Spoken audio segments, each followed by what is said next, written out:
tardes a todos, hermanos, Dios les bendiga. Es un gran honor, un privilegio el poder acompañarles en esta conferencia y sabemos que todo es por la gracia de Dios. Ayer estuvimos ahí con los jóvenes, un tremendo grupo de jóvenes y señoritas, y Dios bendijo grandemente. Ahora me toca estar aquí y créanme que es un gran privilegio, es un gran honor el poder predicar la palabra de Dios. Quiero agradecerle al pastor Aquileo Sánchez, a toda la iglesia por su trabajo. Bueno, agradecerles por la invitación y felicitarles por el trabajo tan tremendo que están haciendo. La comida bien rica, en la comida nos comimos un estofado, manos de gallina, ahí con aceituna, no, riquísimo, tortilla hecha a mano, así de esa gruesa. Yo quería, de veras, me dio pena nada más, pero yo quería agarrar una servilletita y echar unas tortillitas ahí y llevármelas allá, a ver si aguantan para unos 2 o 3 días más, para el fin de semana, y allá, aunque sea con chile a machito. Entonces, pero gracias pastor, gracias hermano por esta conferencia, es una tremenda bendición. Les voy a invitar a abrir sus Biblias en Hebreos, por favor, capítulo 11.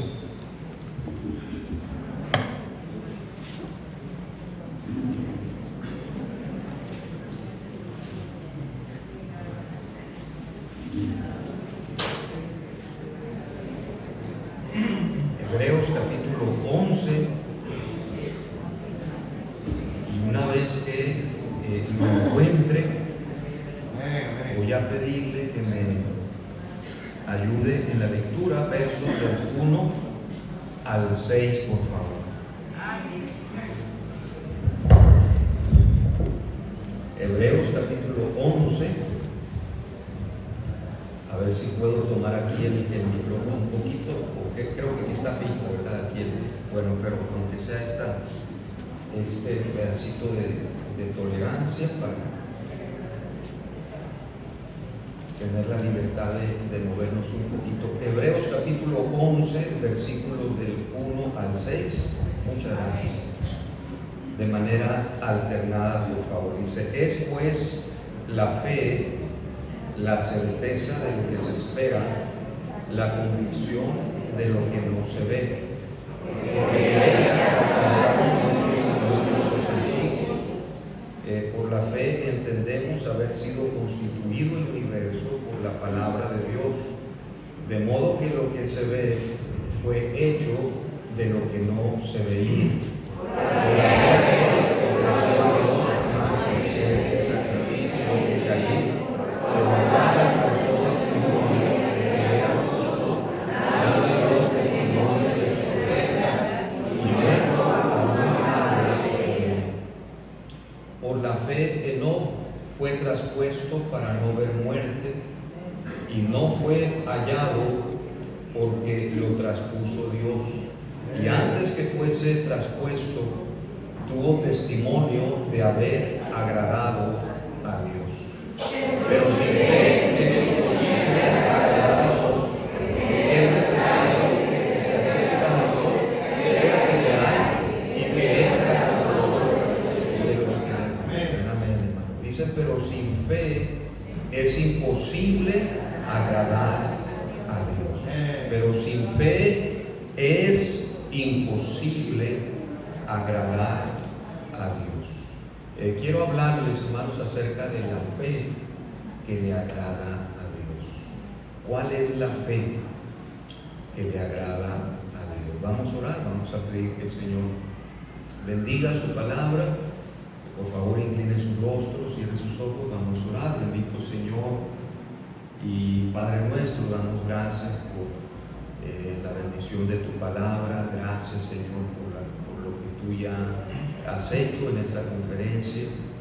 Gracias por cada predicación, cada enseñanza. Ahora ponemos en tus manos también esta tarde, que tú bendigas cada una de las predicaciones, que tú nos hables de una manera especial y que tú obres como solamente tú lo sabes hacer, Señor. En tus manos manos estamos, tú eres el alfarero, nosotros tan solo somos un pedazo de barro en tus manos.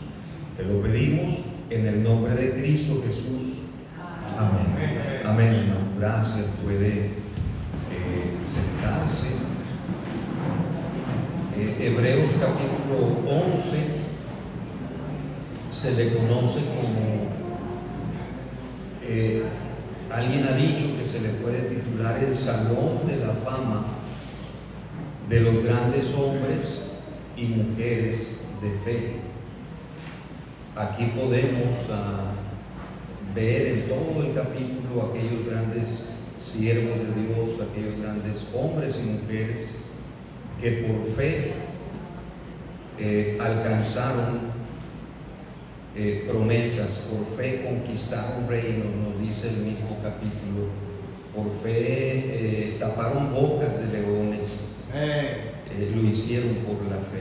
Y sabemos también que Hebreos capítulo 11 es el capítulo de fe en la palabra de Dios. También encontramos la definición de fe por excelencia en la Biblia, ahí comenzando el capítulo, en el versículo 1,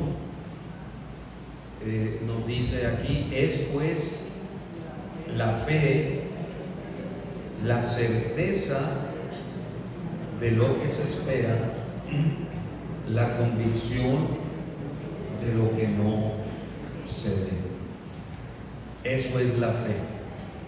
¿Qué es la fe? La certeza de lo que se espera, la convicción de lo que no se ve. Alguien ha dicho también que la fe no es ausencia de la duda, porque todos dudamos muchas veces.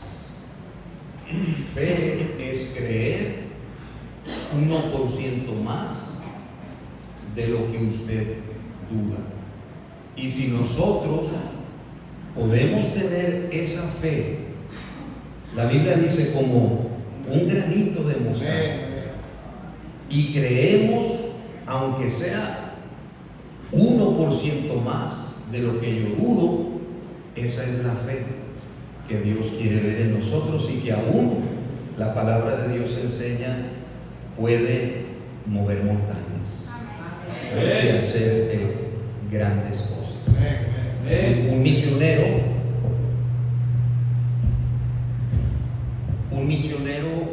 fue a Colombia, al Amazonas,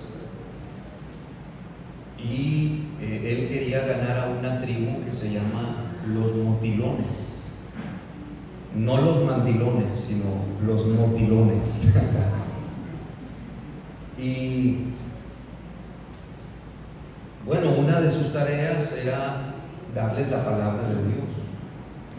Ahora, él tenía que hacer la gramática, él tenía que empezar desde cero.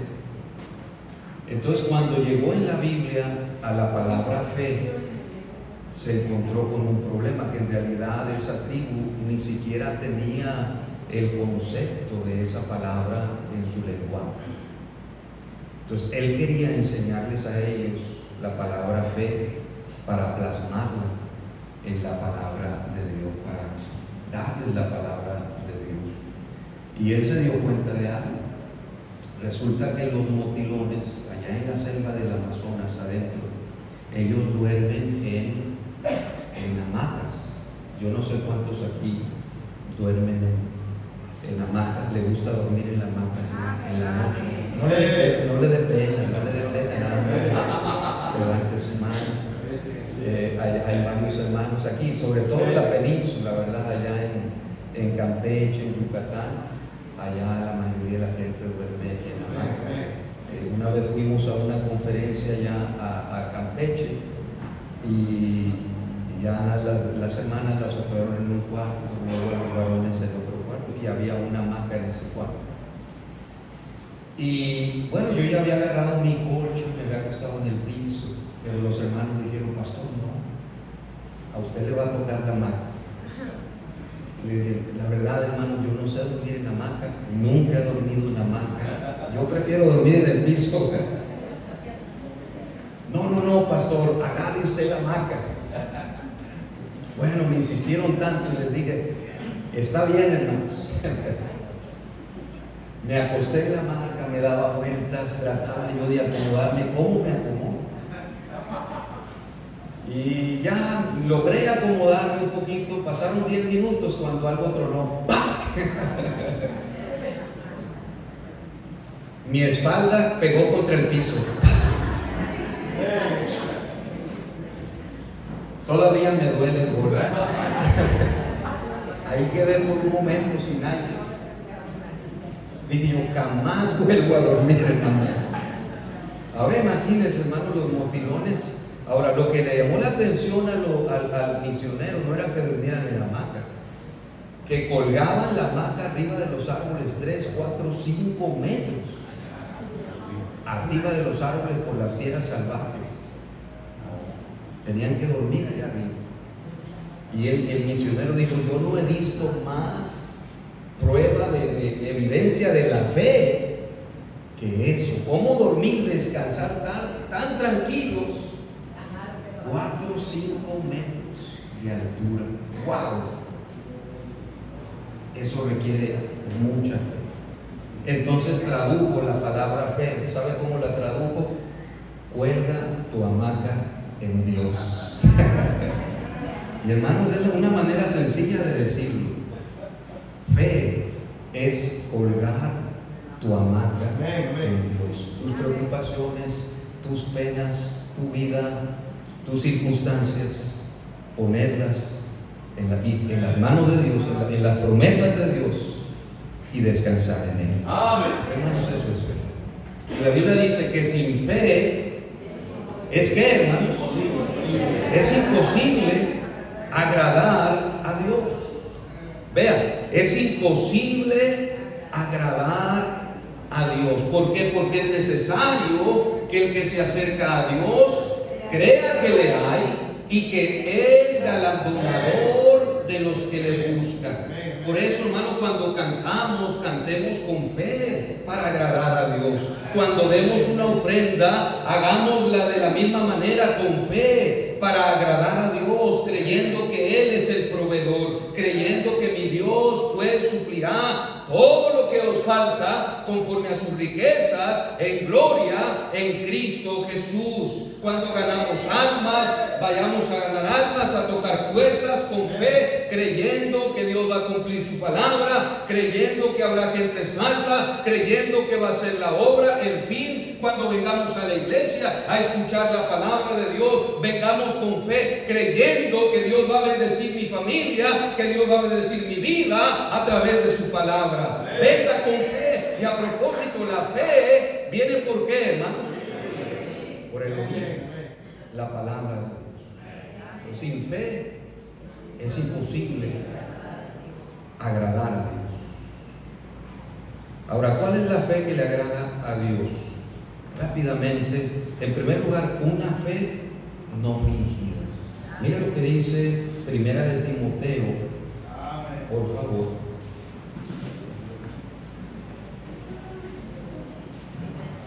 Una fe no fingida. Primera de Timoteo, capítulo 1,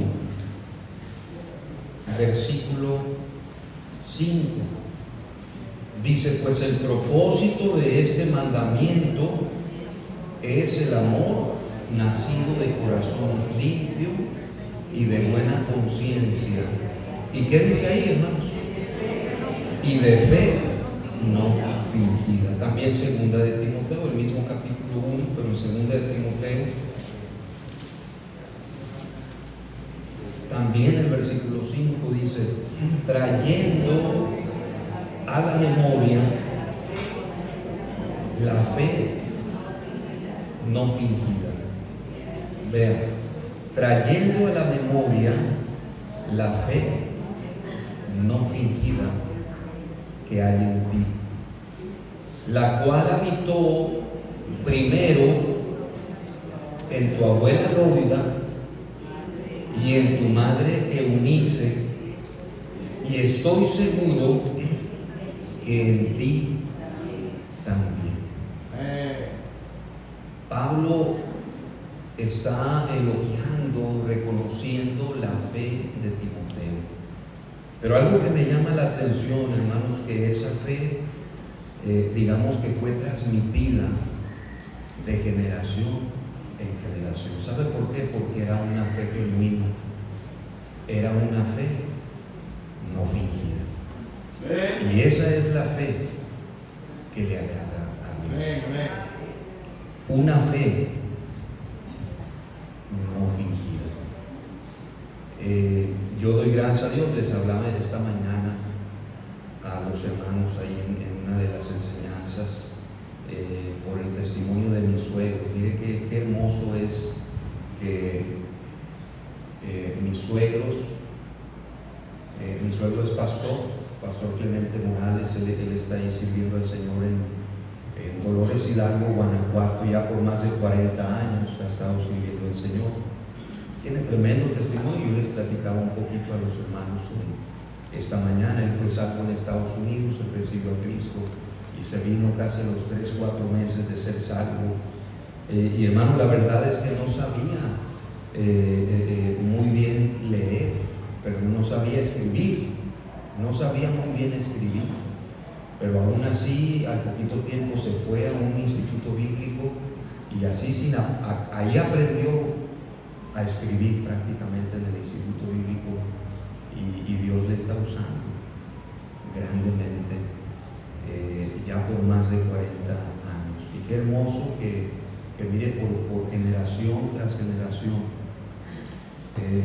mis suegros, luego ahora su hija con su yerno, su servidor, y ahora mis hijos. Mire qué hermoso es poder verles a Dios en el camino de Dios. Ya mi hijo regresa ahorita la próxima semana a Montesión. Él ya va para su segundo año, prepararse, quiere servir a Dios. Y qué hermoso poder ver esa fe que nos heredaron nuestros padres, que nos heredaron ellos, mire, de generación en generación. Dios quiere ver esa fe no fingida en nuestras vidas, una fe genuina, una fe real, que ellos puedan ver, que nuestros hijos puedan ver esa fe no fingida en nosotros, hermanos. Tengo aquí la generación, hermanos, de Jonathan Edwards, como ese tremendo predicador de siglos atrás, hermanos, tremendo siervo de Dios, aquel que Dios lo usó para traer un avivamiento a los Estados Unidos, y predicó aquel poderoso mensaje: pecadores en manos de un Dios airado. Y dicen, hermanos, que ni siquiera gritaba ni levantaba la voz, él nada más estaba ahí hablando y predicando de una manera muy quieta, pero el poder del Espíritu Santo nos sobró, hermanos, en la mente de una manera especial. Y dicen que ahí comenzó ese avivamiento con Jonathan Edwards. Y un investigador, R.A. Dowdell, él trabajaba para el Servicio Social en los Estados Unidos en aquellos tiempos, y él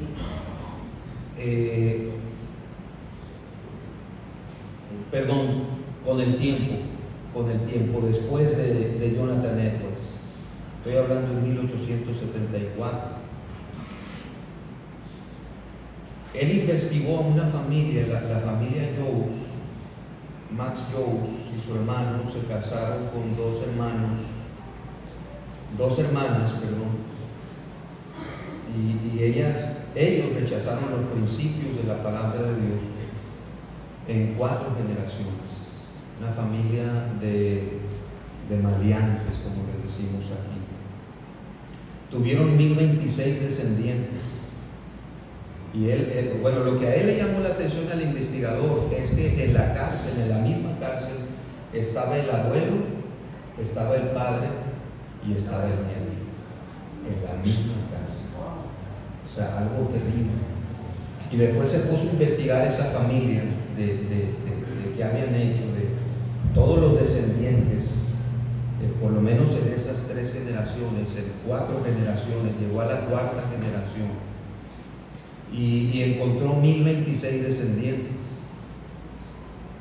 de los cuales 300 murieron muy jóvenes. Muchos tuvieron, la mayoría, una salud muy pobre. 140 de ellos estuvieron en la penitenciaría más de 13 años. La mayoría de ellos cayó en la cárcel por delitos menores, pero más de 13 años, a lo menos 140 de ellos, por más de 13 años. 190 fueron prostitutas públicas. 100 fueron borrachos empedernidos, borrachos empedernidos de los que se quedan en la calle.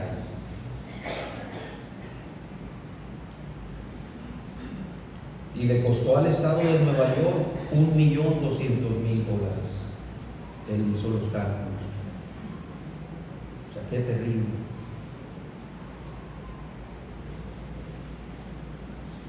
Después él hizo una comparación con los descendientes de Jonathan Edwards, también en 4 generaciones.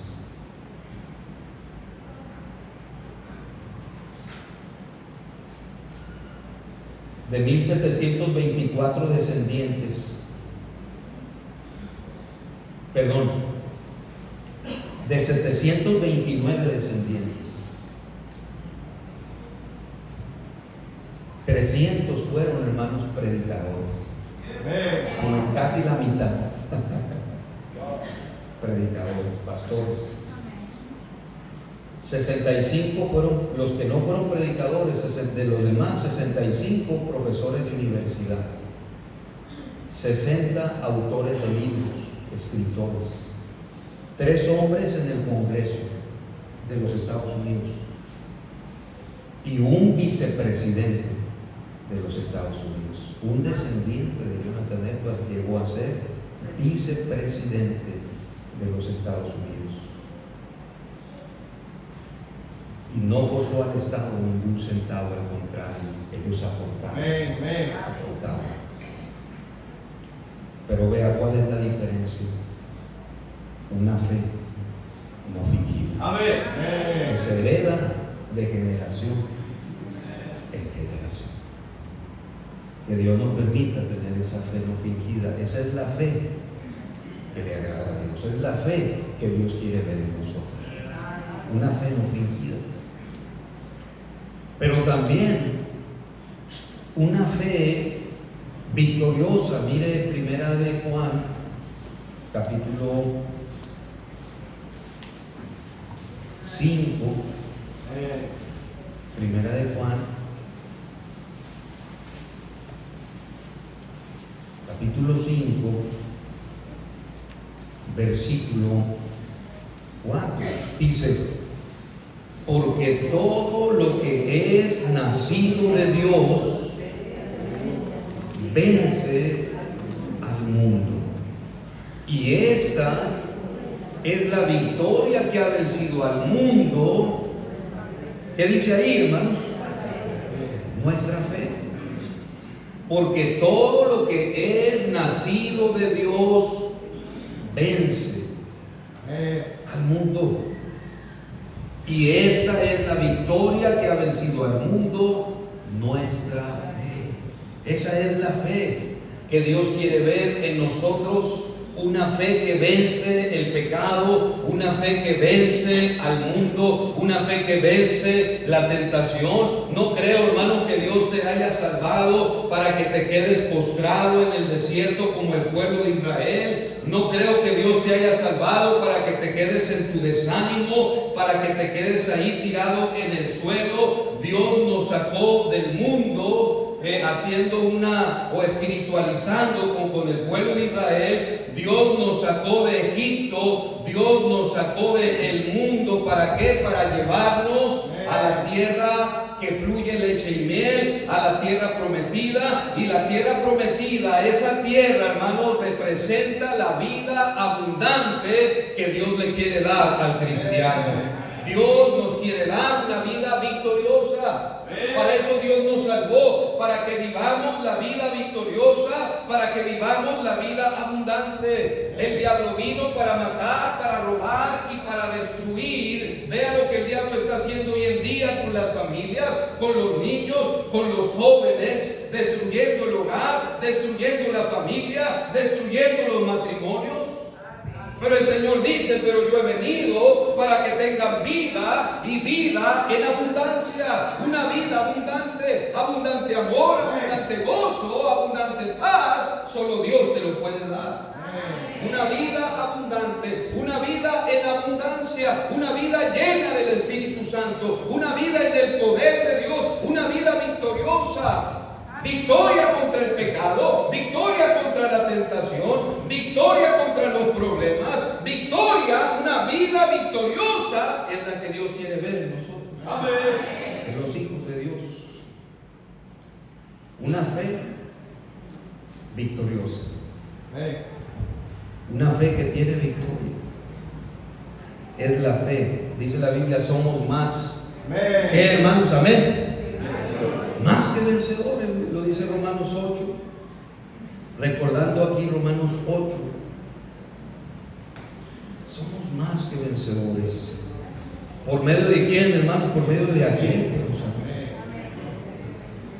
El que no escatimó ni a su propio Hijo, sino que lo entregó por todos nosotros. Romanos 8:32.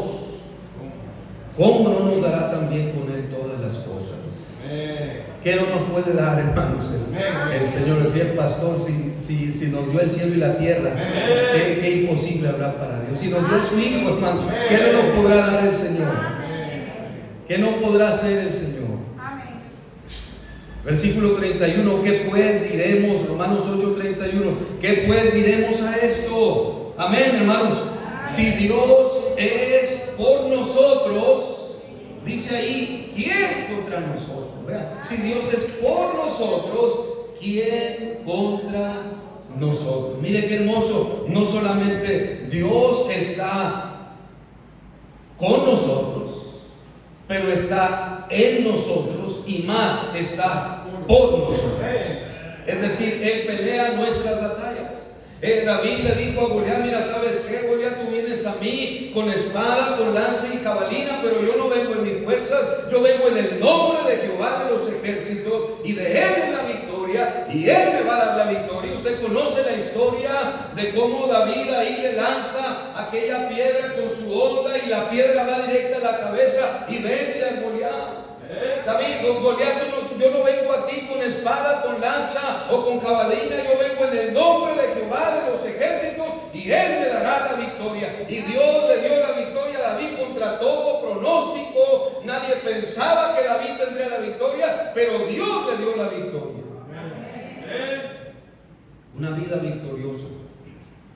Ay, pastor, este está muy duro. ¿Quién te dijo que estaba blandito? ¿Quién te dijo que estaba blandito? Ay, es que estoy desanimado. ¡Anímate! ¡Anímate!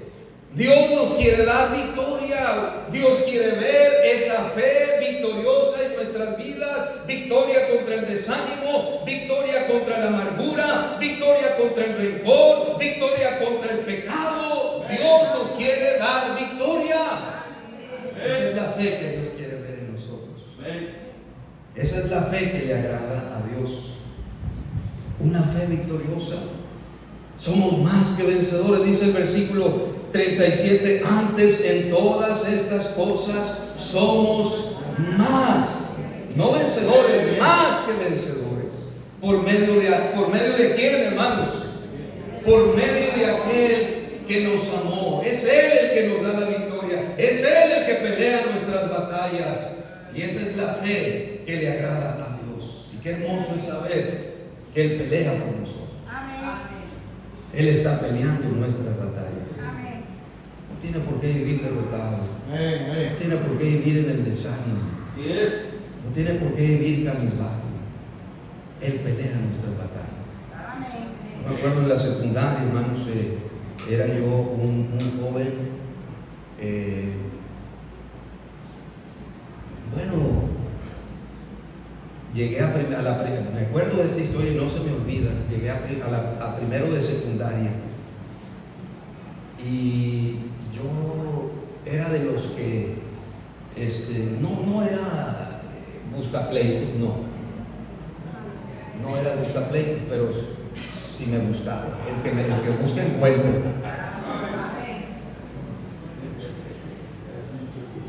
Y el caso es que no recuerdo qué fue el problema, pero uno de tercero, tuve problemas con uno de tercero, no sé por qué, y él estaba más grande que yo. Yo allá en mi tierra soy chaparrito, yo sé que voy a Yucatán y estoy alto, pero en Sonora yo soy chaparrito. Y me busqué con uno de tercero. No te tengo miedo. No, pues vas a ver, no. ¿Y tú y cuántos más? No, pues vas a ver en la salida. No, pues en la salida nos vemos. Bueno, ya te voy a esperar. Órale pues. Pero conforme iba pasando el día, hermanos, mis piernas me empezaron a temblar. Y ya llegaba la hora de la salida. Y dicho y hecho, allá estaba el muchacho esperando. Ya tenía la mochila en el suelo, me estaba esperando en la puerta y había un montón de gente allá. ¡Va a haber pelea!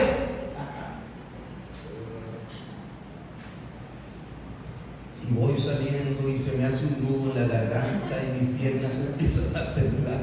Y casi estoy a unos metros donde está él esperándome ya sin camisa, ya para dar unos camotazos.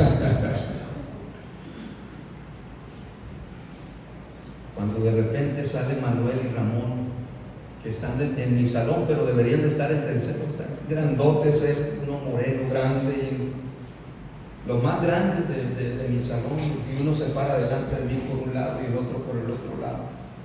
Y luego le dicen a aquel, le dice, hey, lo que quieras con el cuate, pues yo soy cuate, lo que quieras con el cuate, lo tienes con nosotros. Y aquel como que se empezó a chicopalar, ya eran dos grandotes allá. Y yo empecé a así como que a lamentar. ¡Órale, pues vente! ¿Qué habías dicho? ¿Qué? Me sentí con mucho valor, pero hermanos, la aplicación es bien sencilla. Él está por nosotros. Él pelea nuestras batallas. Nosotros no podemos, separados de Dios, nada podemos hacer, pero Él nos quiere dar la victoria, es Él el que da la victoria. Amén. Podemos vivir esa vida victoriosa.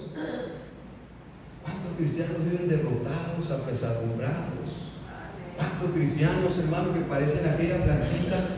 Yo cuando vine aquí a Tabasco, a mí me sorprendió una plantita ahí en los parques que usted apenas le pasa así la manita por encima, y luego hay una plantita que se hace así. Le llaman la dormilona. La dormilona. Hay dormilones también. Apenas se les hace así. Le digo a los hermanos, hay hermanos en la iglesia que parece cualquier cosita se desaniman, se desalientan, ya no vienen a la iglesia, dejan de ganar almas. Hermanos, la fe que Dios quiere ver en nosotros es una fe victoriosa, una fe que vence el mundo, que vence el desánimo, que vence los problemas. ¿Cuál es la fe que Dios quiere ver en ti? Una fe victoriosa. Por último, hermanos, una fe preciosa. Primera de Pedro,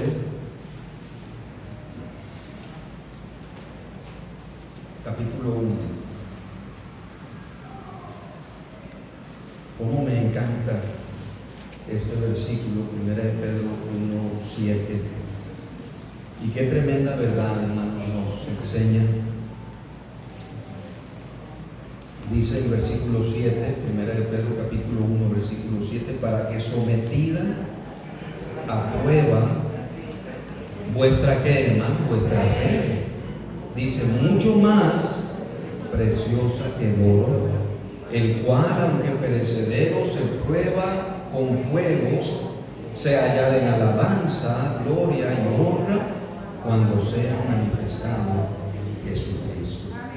Así como el oro se purifica con el fuego y agarra valor, así nuestra fe, hermanos, cuando pasamos por el fuego de la prueba, nuestra fe se vuelve más valiosa, más preciosa.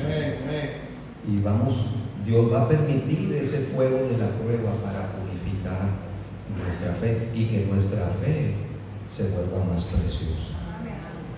Algunos están pasando ya aquí por una prueba, otros la vivimos tiempo atrás, y todos aquí, hermanos, sin excepción alguna, todos aquí el día de mañana vamos a ser sometidos a una prueba. El día de mañana. Y nuestra fe, hermanos, va a tener que ser probada. ¿Por qué? Porque Dios quiere enseñarnos algo que no aprenderíamos de otra manera más que Dios permitiendo que pasemos por aquella prueba. Algo, hermanos, Dios me ayudó hace el 2019. Yo creo que les he compartido esta experiencia y Dios me dio este pasaje y yo lo tomé personal.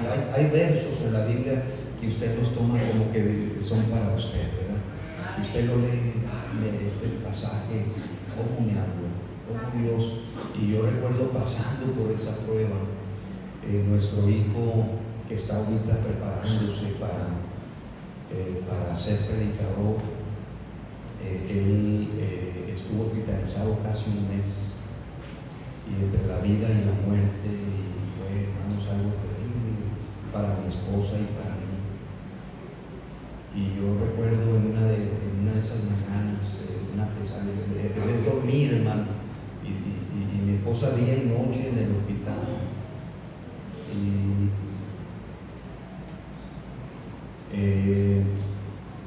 como una pesadilla, pues, en pocas palabras. Levantarse en la mañana y pensar que usted está soñando y no es algo real lo que está pasando. Día tras día, tras día, después de 20 y tantos días, y a veces mejorando y a veces empeorando, y hicieron 2 lavados, le sacaron todos los intestinos y no mejoraba, hasta que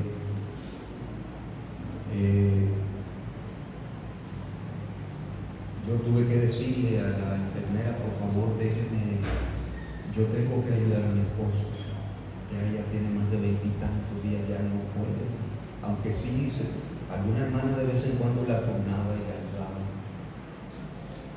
Por favor, déjenme pasar. Hicieron una excepción de tanta súplica, explicar mi situación, y yo entrar porque no permitían hombres. Gracias a Dios pude estar esa noche. Esa noche eran las 2 de la mañana y mi hijo se retorcía del dolor. Él lloraba. Y yo diciéndole a la enfermera, por favor, ¿le puede poner algo para que le quite el dolor? Y después a los minutos el dolor seguía y él se retorcía del dolor. Por favor, pónganle algo más. Y vinieron, le pusieron algo más. Y la tercera vez, por favor, pónganle al Señor, ya no podemos ponerle más, es todo lo que podemos. Ya no se puede hacer nada más. Mi hijo, hermano, lloraba y él me agarró de la mano y me dijo, papi, ¿puedes orar para que yo me vaya al cielo, papi? Ya no quiero estar aquí, papá. Ya no quiero estar aquí. ¿Puedes orar para que yo me vaya al cielo? Y hermano, yo no quería entregárselo al Señor. Yo me rehusaba a ese pensamiento, pero esa noche, de rodillas ahí al lado de la cama de mi hijo, le pedí al Señor, Señor, te lo entrego. Me recordé de Abraham, entregándole a su hijo Isaac, y se lo entregué al Señor. Y otro pasaje, hermano, que yo no entendía, pero que en ese momento, mire, el Espíritu Santo me lo da. Y se me vino a la mente como Dios diciéndome, mira, Ernesto, yo soy el alfa y el omega, yo soy el principio y yo soy el final. Y cómo me dio paz, hermano, ese pasaje. porque yo pensé, Señor, tú conoces el final de todos. Si este es el final de mi hijo, Señor, tú me lo prestaste por estos años, te lo pongo en tus manos, Señor. Y hermano, pude yo experimentar, después de orar y entregárselo al Señor, yo pude experimentar la paz de Dios. Que la Biblia dice que sobrepasa todo, que no nos podemos dar cuenta, no puedes explicar cómo muriéndose tu hijo, Dios te da su paz, hermano. Dios me dio, mire, hermano, Dios me dio un descanso de que si Él se lo llevaba, Señor, llévatelo. Yo sé que es tu voluntad, pero yo también sabía que si era su voluntad, me podía levantar. Pero si tú lo levantas, Señor, yo sé que tú tienes un propósito. Amén. Dice mi hijo, hermano, papá, una mano de fuego empezó a moverme. Una mano de fuego. Sentí que me removían todo adentro. Después de 2 días de eso, hermanos, mi hijo y yo íbamos saliendo caminando. Dios hizo un milagro. Dios hizo un milagro. Y ahí, en esos días del hospital, mi hijo fue llamado por Dios para predicar. Vean cómo Dios tiene un propósito. Dios sabe lo que es. Y leyendo la Biblia esa mañana, encontré Salmos 84. Fue el pasaje que Salmos 84. Yo no lo entendía, pero lo entendí, porque Dios me logró a mí en esa circunstancia que yo estaba pasando. Salmos 84, versículo 6 dice: atravesando el valle de lágrimas, lo cambian en fuente cuando la lluvia llena los estanques. Ayer que veníamos, hermanos, se miraba para acá, para Comalcalco, de allá de Viejo, una nube negra, pero miren, yo no sé por dónde cayó esa agua. Más bien en el camino nos agarró un chubasco tremendo. Se miraban unos truenos, hermanos, unos relámpagos tremendos. Y resulta que antes de llegar a Cunduacán, un rayo impactó en un árbol, pero gigantesco. Y haga de cuenta como si fuera un plátano, porque que le quitan así por el medio, ¡pum!, lo desgajó para todos lados. Y parte del árbol atravesó la carretera. Y un árbol grandísimo, por eso se bloqueó el tráfico en la carretera. Pero cuando usted mira una nube negra, y entre más negra está la nube, es porque ¿qué? ¿Porque qué? Trae más qué? Trae más agua, ¿sí o no? Entre más negra la nube, más agua trae. Y sí o no, hermanos, hemos visto esas nubes negras que se avecinan y cuando estamos ahí en medio de la tormenta no lo entendemos. Y le decimos: Señor, ya para la tormenta, Señor, ya detén. ¿Y sabe qué? Dios no detiene la tormenta. La tormenta sigue cayendo. ¿Sabe por qué? Porque esa agua la necesitamos. Pero la tormenta pasa. Y hermano, vamos a atravesar. Ahorita, si usted está pasando por una tormenta, no se preocupe, la va a atravesar. Usted la va a atravesar. Cualquier tormenta que usted esté viviendo ahorita mismo, usted la va a atravesar. Tenga fe en el Señor y usted la va a atravesar. Y mire, cuando pase la tormenta, bueno, en ese momento que está la tormenta no lo entendemos. Dios mío, ¿por qué ya detén la tormenta? Quita la tormenta. Dios no quita la tormenta, pero ¿sabe qué? Siempre le da un paraguas para que se refugie en él. Y nos da su paz. Y cuando pasamos la tormenta y usted mira hacia atrás, se da cuenta que hay fuentes, que hay estanques que antes estaban vacíos, pero que a raíz de la tormenta, ahora Dios llenó esos estanques. Y ahora le damos gracias a Dios, Señor. Gracias. Porque de no ser esa tormenta, no se habrían llenado esos estanques y esas fuentes que estaban vacías en mi vida. Y hermano, ahora tú dices: Señor, gracias. Ahora lo entiendo. Ahora sé por qué tú permitiste esto en mi vida. atravesando el valle de lágrimas. Lo cambian en fuente, dice, cuando la lluvia llena los estanques. Esa es la fe, hermano, que Dios quiere ver en su vida. Una fe preciosa, una fe más preciosa que el mismo oro, nos dice la palabra de Dios. Vamos a orar.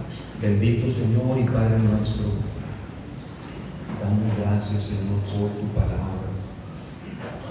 Gracias, Señor, porque tu palabra es viva y eficaz y sabe lo que necesitamos. Por favor, Señor, bendice el siguiente mensaje, bendice la invitación que vendrá. También bendice a los jóvenes, obra en sus vidas. En tus manos quedamos. Te lo pedimos en el nombre de Cristo Jesús. Amén.